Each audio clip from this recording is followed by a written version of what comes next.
So ayan mga kakuratsa, naggala-gala kami. Nandito na kami sa kalagitnaan ng bundok. So ayan, nag-joyride kami. Kahit wala kaming helmet, don't worry mga palangga ko, kaya ano naman kami, maingat. So ayan, bumaba muna kami dito sa kalagitnaan ng bundok para magpahinga, nakakapagod. Ayan, ano lang tayo, mamamasyal lang tayo kung ano ang meron dito sa Infanta na hindi pa namin nararating.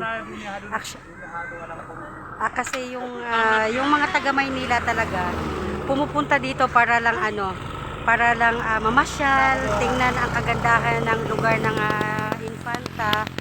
So ayan, ito balik kasama ito ng lugar ng Infanta sa Magsaysay. Ito yung paakyat ng bundok. Pwede ka ditong dumaan pag papunta kang Maynila or paluwas ka ng Manila. Kaso talagang ang daan, grabe, ang liko-liko. Kung naka-van ka, sigurado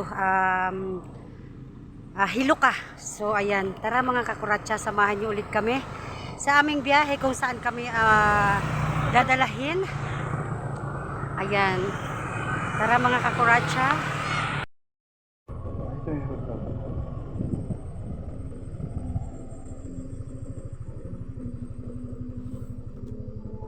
Ano ito?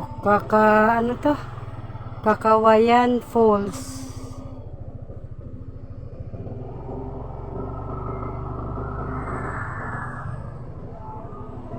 Hala, bangin na ito.